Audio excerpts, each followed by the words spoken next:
Hello, everyone, and thank you for registering for Part 1, Crafting Your Legacy, Organize Your Family History.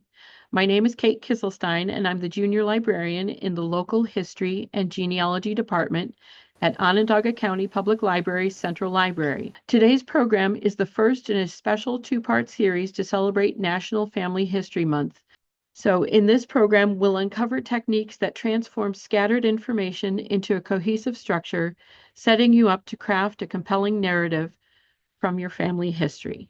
So our table of contents for this will have an introduction, then research and writing go together, gathering and selecting key materials, creating a writing roadmap and building timelines, organizing your folders, physical and digital, and why that's different from the program that I did in August, choosing your format and highlighting key details, then our conclusion, followed by our Q&A session, as always. So, an overview of goals.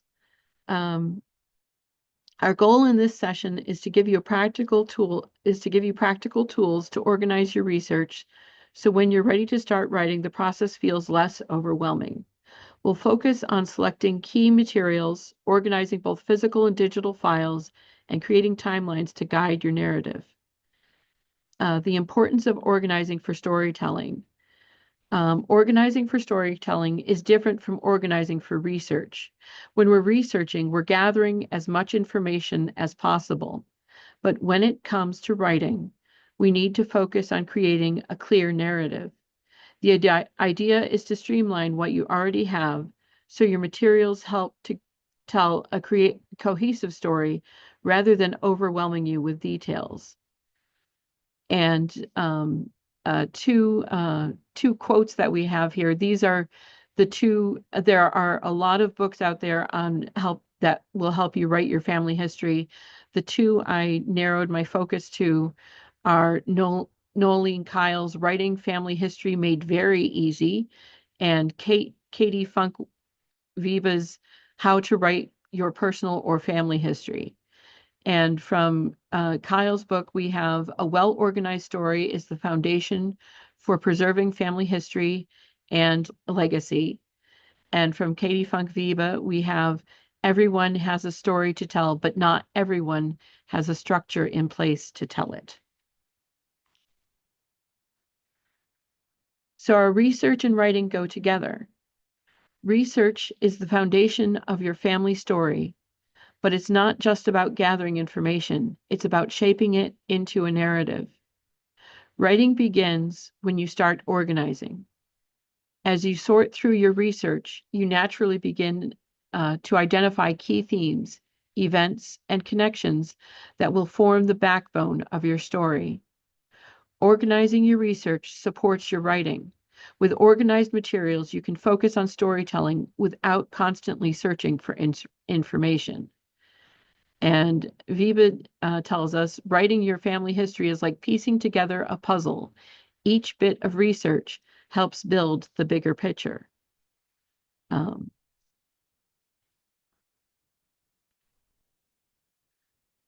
So gathering and selecting your materials.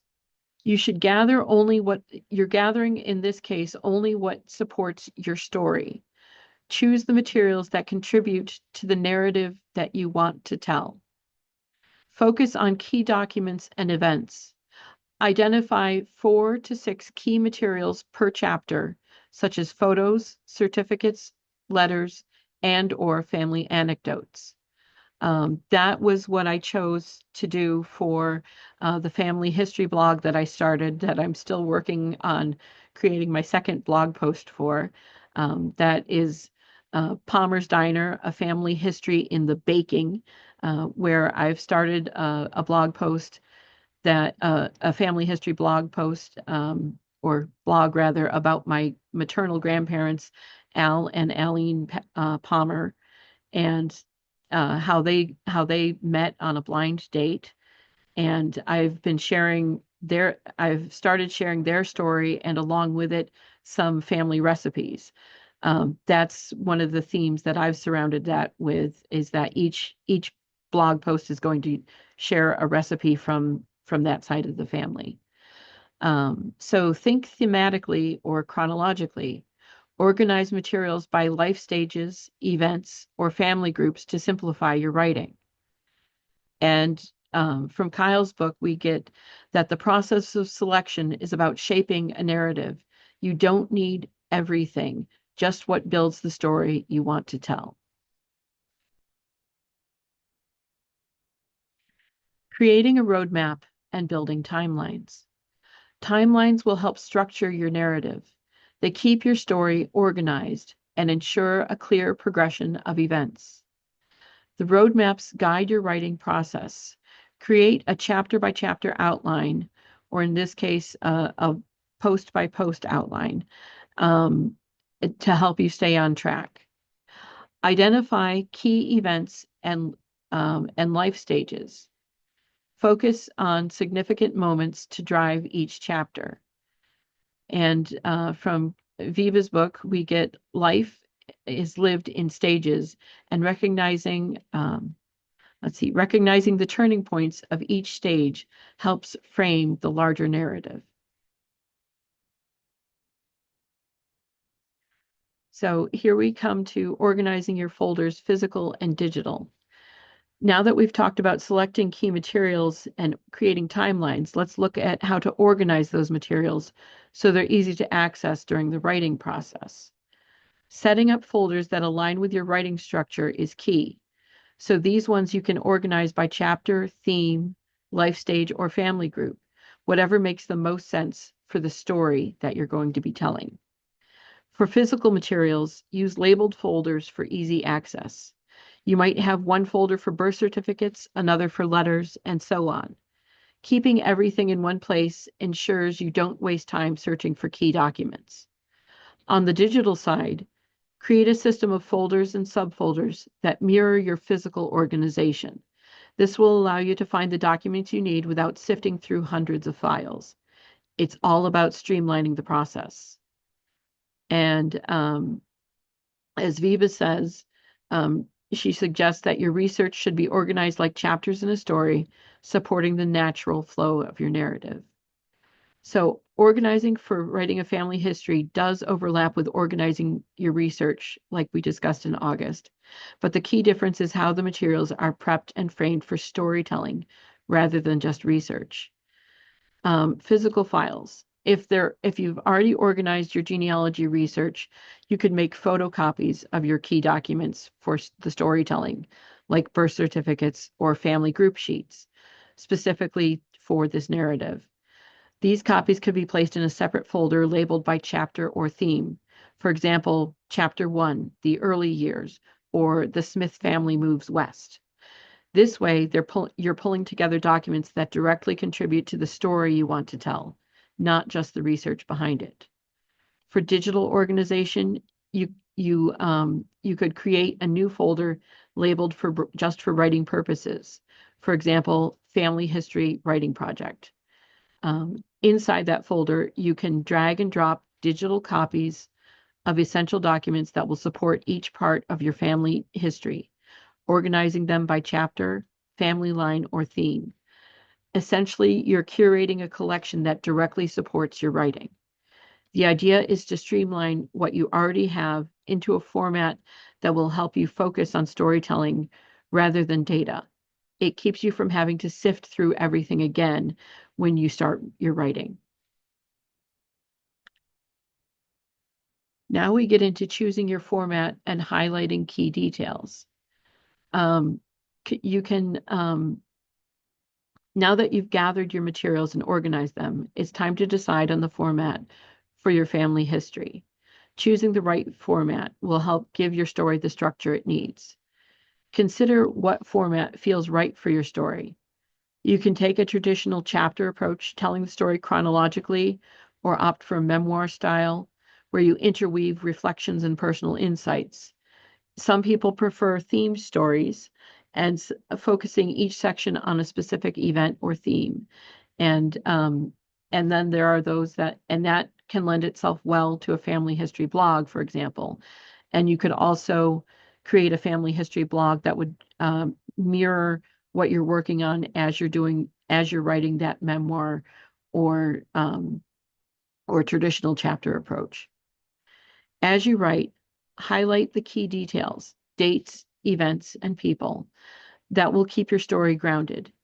The details drive the narrative forward and keep your reader engaged. Whatever format you choose, keeping things simple but impactful is key.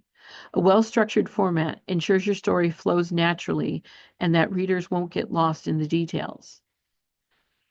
And Kyle emphasizes how the right format helps give your story clarity and flow, whether that's through chapters or theme sections, while Viva reminds us that a successful family history captures the essence of key moments, those that shape the family's identity and journey. And here, next, we're going to look at just two of the different formats. We've got structuring chapters versus blog posts. How much material would you need? Chapters in family histories. For each chapter, you would need 4 to 6 key pieces of material. For example, birth certificates, photos, anecdotes, and timelines. And these are usually enough to build a strong narrative. This could include 2 to 3 documents, such as a birth or marriage certificate, and 2 to 3 personal stories or events related to that time period or theme. For a finished length, the average chapter length for family histories tends to be 1,500 to 3,000 words, depending on the amount of detail or depth, and that is about 5 to 10 double-spaced pages. Chapters don't need to be lengthy. What matters is that each chapter feels complete and covers a specific theme or time period. Now, in terms of family history blog posts, material that's needed, blog posts can be more concise. 1 to 3 pieces of key material, a single story, an old photo or two, and a document, for example, can often form the backbone of a post. For finished length, blog posts on family history usually fall between 600 to 1,200 words, which is roughly 2 to 4 double-spaced pages, and thus can help you in your writing process if you're looking to work on a story on that full chapter. Work on streamlining that full chapter. They're meant to be more focused, often covering a single event, person, or moment in family history. So, and as I said, this wasn't going to take very long. We're already at our conclusion. A recap of today's key points. Organizing your research is the first step toward writing your family history. Select key materials, build timelines, and organize your folders for easy access. Choose a format that fits your story and highlights key moments. For part 2, we'll be diving into some writing techniques, choosing a theme or plot, and bringing your family history to life. And we'll leave you with 2 quotes. This one from Kyle's book: "The act of organizing is just the beginning. Once you have your materials in order, the story begins to emerge." And from Ann Tyler, author Ann Tyler: "If I waited till I felt like writing, I'd never write at all." And in the different books that I was reading, it kind of seems like you could paraphrase Ann Tyler by saying, "If I waited till I finished my research, I'd never write at all." And with that, we are at the question and comment section. And I will stop sharing. Okay. Yes, Janine, you had a question?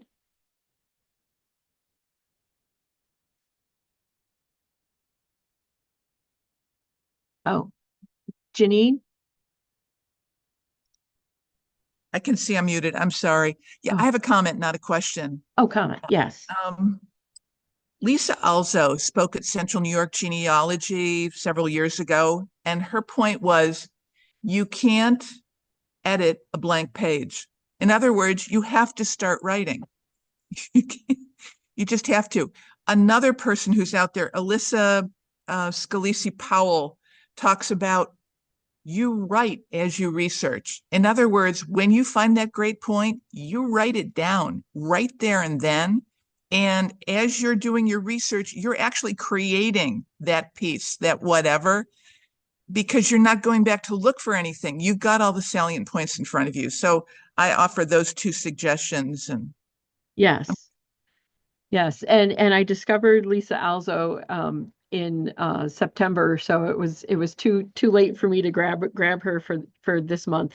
But I am looking at having her possibly speak to us at a future date.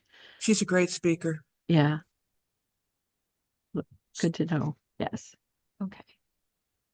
All right. If there's Kate, I nobody have two else, comments.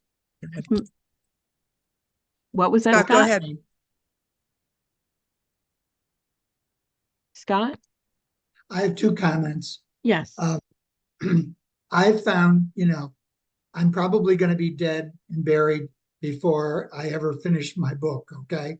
So I found the easiest way is to just sit down and write a profile of an ancestor. So, basically doing all the same things you suggested, but just focus on a ancestor, or in some cases, a family. And then you can, once you have a bunch of these, then you can develop the book, if you will. Okay. Yeah. The other thought I have is, and I was thinking about this, you were talking about how to develop a theme, and how to find, documents, letters, uh, documentation to develop a theme. I think we have to be careful that, we need to be considering the genealogical proof standard. So there may be extraneous things out there, facts, documents that don't support what we're talking about. So Right. we also need to bring those into it and, discuss, analyze, dispute that information, with regard to whatever theme we're trying to develop. Does that make sense? Yes. Absolutely. And number three, we also have to differentiate between fiction and nonfiction. Oh, I'm not a real big. I don't read a lot of fiction these days, but I sat down this summer and I read a genealogy fiction work, and it was fascinating. It was a book about, somebody doing, it was about I think a murder mystery or something, oh, but okay. it Yeah. all had to do with DNA research. Oh, mhm. So, so maybe at some point, which a lot of fiction has, there may be some, um, basis for, in fact, or they might have had some story that had some facts to it, but they developed a nonfiction, uh, a novel, if you will, um, about, um, about doing genealogical and DNA research. So it was interesting, um, because, it could have been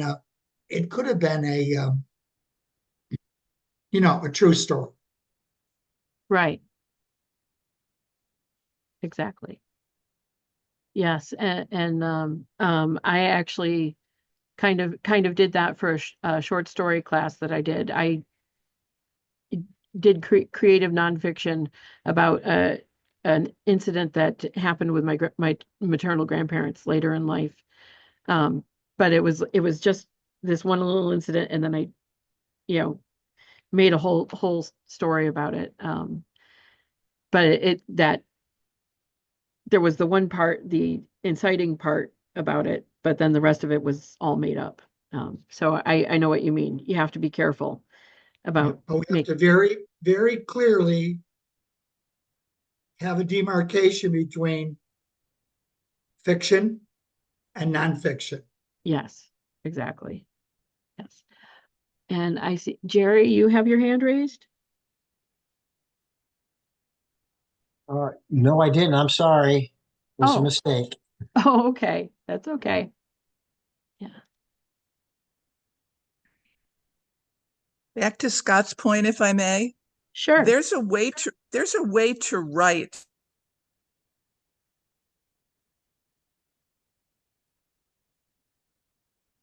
Yes. Oh, did we lose you, Janine?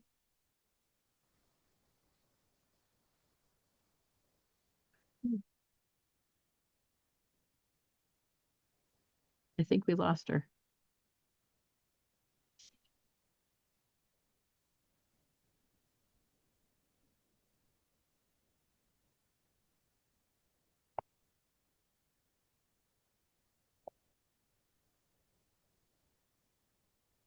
I'm told my internet connection is unstable, so I'll let my point go if I don't complete it in a single sentence. Um, I have worked on 4 family history books that were private books for the family. The first one had 6 cartons of stuff in 2 huge file drawers. If he died without us putting that together in a book, it all would have been tossed. Oh, wow. And another person asked me to take, it was research that was done 30 years earlier. His dad died 30 years earlier. This stuff had been in 2 orange crates for 30 years. And he asked me what I could do with it. And, I put it in an online tree that all of his kids and grandkids and whatever can see. And I took the best parts of it and put it out there. Mhm. Another person had scrapbooks, which were falling apart. And there was only one person who would have each scrapbook. And we took the best of the scrapbooks and created a book from that. But again, if you leave your people orange crates and file folders and cartons and whatever that aren't organized and you haven't skimmed the best of it off and shared it with them while you're alive, you're dead. I mean, your stuff's going in a dumpster. Yeah. Heartbreaking. Yeah. Even if you just write a short, a short something and share it Thanksgiving and Christmas, you got them something. Yeah, exactly. Great I points. want, may I make a point on Sure. that? My parents did a beautiful job of setting up our genealogy records. However, file drawers and boxes, etc. So I've been going through them methodically, um, categorizing them in different bins by location to give to historical societies things that are maybe more generic than family oriented. And that includes not only records and photos. If there's a duplicate photo, I put it in the box because we don't need more. And they have been so well received. Some of them I've taken personally to the Midwest. I also had 5 scrapbooks from my aunt, which was just newspaper article after newspaper article that was pasted in the scrapbook. And they were just delighted to have that in their genealogy research. So if there's something that is not truly pertinent to the family, I've been disposing of it to a historical society or relevant, like a university or other places that might appreciate it. So that's another approach. Great. And now I have to start writing again. Oh, good. Yeah. To Janine's comment, um, I have tried the last several years over the holidays, Christmas, New Year's, to write some kind of story and send it to a bunch of my cousins. They've been very well received. Include photographs, include an interesting story about your ancestors. And the other thing is that I've gone out and tried to reproduce on playing cards old family photos. Some of the photos I've left as is. Some of the photos I've, had touched up. I've had colorized. I've already got 2 sets to send out to cousins this year. It's just another way of keeping people's interested, especially the younger people who maybe aren't that interested. And I've actually gone to people's houses and seen those big postcards, those big flat cards, on people's bulletin boards, in their house. So obviously it's something, or they've said, oh yeah, I put that right on my mantle, and I'm definitely saving it. So it's kind of a good way to keep people thinking.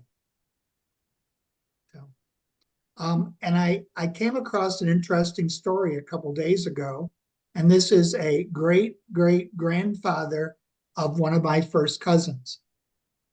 Not a blood relative of mine, but I thought it was a pretty interesting story.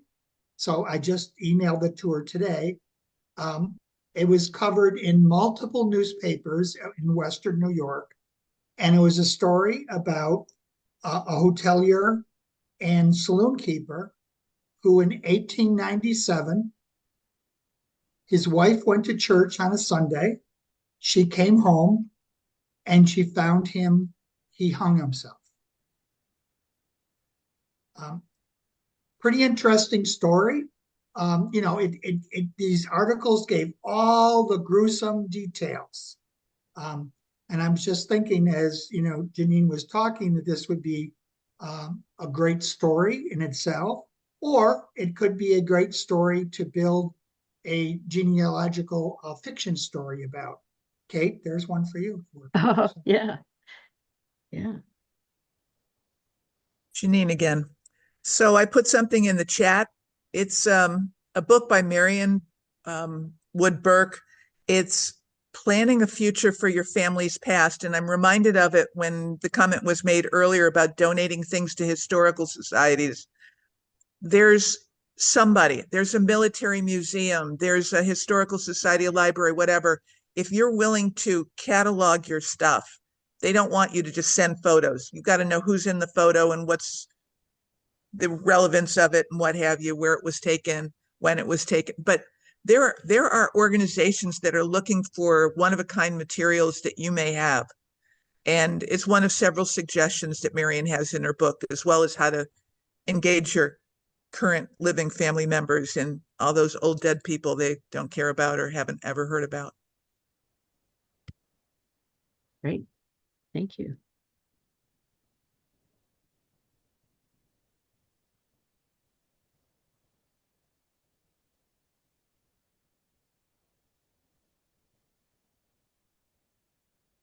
Do we have any other questions or comments? One more question. I'm showing. You're showing. You're fine. One of the things that when I reached out to a university, what I did is I talked with the archivist or the person in charge of the historical collections, and would some of the things I'd photograph, they'd say, well, I have this, I don't have that. But the thing that really they love is letters. Letters, personal letters that were written, that there aren't many of those anymore. And so that's when I'm continuing my research, going through all the file drawers. That's one thing I'm really highlighting. If I don't keep the letter, or then I will then send it to one of these organizations. So that's just something to keep in mind also. Yeah. Yeah, we do have some letters in our collection here, and that's the thing. It's like we just don't. I was like, so much of our correspondence is over email nowadays. It's yeah, they're definitely a treasure. To Ann's point, and I think it's also goes back to Janine, that when we're dead, our kids or grandkids are just going to roll the dumpster up and everything's going to be gone. If you have things, as Janine mentioned, donate them. When I moved about 20 years ago, I had piles and piles of letters from my father, and some were V-mails from the Second World War from my father in North Africa and Italy to his family. Some of them gave a lot of information about, they couldn't say specifically where they were, but about what was going on and, life where he was. He was in, I think he was in for 3 or 4 years. And before I moved, I read them all. I copied some that I was really interested in, and he kept a very detailed diary of where he was and what his movements were. Um, and I donated those to a World War II research institute. And now they're going to be preserved forever. So, people, it was a university, so people doing research about World War II, may have interest in reading those. And I just had somebody recently contact me and said, "Hey, your father was in World War II. Where was he exactly?" And I just sent him, because I'd saved those diary pages, and it was maybe, I don't know, maybe 3, 4, 5 pages long. It told exactly what his movement was, and it was exactly the movement of the Fifth Army during World War II, through Algeria, Morocco, Tunisia, and up through Italy. So he was fascinated to read that. So, I'm trying to preserve some of those things. And about ephemera, also when I was moving, I had an enormous cutting table from my great great grandfather's tailor shop in Rochester, and it was built to last 1,000 years, and will probably last another 1,000 years. And I donated it to the Genesee Country Museum, who was at that time had acquired a tailor shop, and they were looking for things for, you know, that would match 19th century, and this was 19th century. Um, and they sent a curator out, and he brought his teenage son. The thing weighed a ton, and it was in my basement and had to be dismantled. It was so big they couldn't get it up the stairs. So, he brought, and I said, "You know what? I can't help you with it." And he said, "No problem, no problem." He and his son took the thing apart, and they took it, and now it's part of the Genesee Country Museum tailor shop. So That's don't special. donate those things before your family says, "What's this old thing?" and throws it out. Ah, yeah. I'm sorry, Miss Benny. I said that's so special. Yeah. Yeah, I want to applaud you for what you did. That's so good. Yeah. That's wonderful. Piggybacking on that, I first asked my kids, "Is there any reason you would want this?" And then after that, if I donated one of the old Edisons, the record players, 1900, whatever, to a person who collects those. And he was thrilled. He repaired it. It's working order now in a little tiny museum. So the kids could have taken it, but they said, "We just don't have room." And so it's preserved. And how wonderful, and you can go see it too. I did that also with several clocks. There's a little clock museum outside of Rochester, beautiful little museum. And again, just reached out and said, "Is there any reason I don't see that you have this type of thing in your museum?" And they said, "Yes, we'd like it." So there's someone there. Jerry, you raised your hand?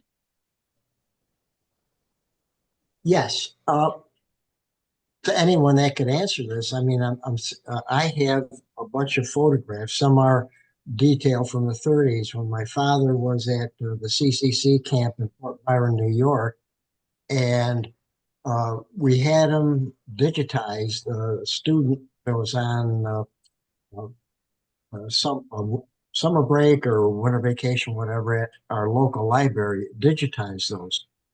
So I have a digitized copy of all those and the original photographs. So how do you locate an organization that would take these things? Like you said, there are societies, there are groups of different military theaters that like these things. How do you find them? Um, yeah, If that's I may, like there's oh, a Pompey Museum, I mean, there's a Jamesville museum. There are local physical places that are looking for your stuff. And maybe there isn't one for that particular community, but I would call the Historical Society and the library and what have you, and they may be aware of collectors or hoarders. I know people who collect, like, they have 1,000 items, the same thing or the same whatever, as she mentioned with the Edison um, and record player. in terms of photos, I would Jerry, I would have you Dan Smith will be in on Monday. He's the one that's kind of in charge of seeing what we can take into our collection, just because that is Central New York. I think that's something we might be potentially interested in. And at the very least, he'd be able to see, because I know the digitized could potentially go to New York Digital Heritage Collection, um, because that sounds like something that I at least I think would work well there. So do reach out to us. I'll make sure I get you. Um, well, I'll pop. Actually, I can pop it in the chat for those that might not have it. But do You reach know, out to lhg@onlib.org, and then you want to reach out to Dan Smith, um, uh, who's the head librarian. I will. Thank you very much. Hey, Jerry, I just have a question for you. As I recall, you're from Auburn. Is this CCC in Auburn or in Syracuse, or where exactly was your father doing this work? It was in Port Byron, New York, which is probably maybe 8 miles north of Auburn. It's now known as Howland's Island for people that live upstate. And it was a very, when the CCC camps were big in the 30s, there were several around New York State. My dad happened to be a prolific photographer, so he took copies of the men working, clearing the land. That island was overgrown from, talk about reading nonfiction books. They were really great. There were some really, really well written books as to why they were there and what the purpose of them was. A lot of it was clearing the land that were there for farmland, and they would try different crops to grow there experimentally, where farmers were very hesitant to try something new and different. The government said, "Well, let's," and they even tried growing tobacco. That's not a very popular thing nowadays, but back then everybody smoked, and or not a lot of people, and so they were willing to try different things and try different methodologies of agriculture uh, to pass along to farmers who were interested in dealing. So uh, there's a lot behind the photographs that I don't know that I could probably put a little bit more narrative to, but that would be probably Mr. Smith would have a better idea of how to do that with what we have. In other words, match the two things up. I will reach out to him. Thanks, Kate. Oh, sure. Well, thank you. Yeah. Jerry, I'm just thinking maybe, I'm just wondering perhaps also if the Auburn Public Library or the Auburn Historical Society might have an interest in these also, since Well, it's if you will, local to them. Okay. it is, and they were interested, and they're the ones that actually digitized them. Okay. But then they said, well, maybe we should put it, like Kate said, onto the New York. Yeah. And I'm not sure of the exact title, the New York Uh, Oh, Heritage, New York Heritage. New York Digital Heritage. Yeah. Yeah. but an individual can't do that. It has to be a recognized organization that has the ability to download things to that site. Yeah. So it kind of stopped there, and then the lady that was handling it moved on, and I never really followed up on it. But I would like to work with anybody that would be interested. And Kate, it sounds like the Central New York uh, portion of the Historical Society at the Syracuse Library, Onondaga County Library, would probably be an appropriate place for that to start. Yeah. Yeah. Definitely. Great, thank you. Yeah. And oh, Scott, we actually have a question in the chat for you. I don't know if you saw, but the Karen is asking, where did you say you donated the World War II info? Because her father-in-law was Fifth Army and the same path of Algeria, etc., to Italy.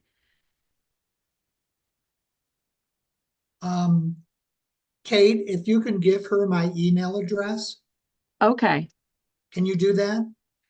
Yeah, I should be able to.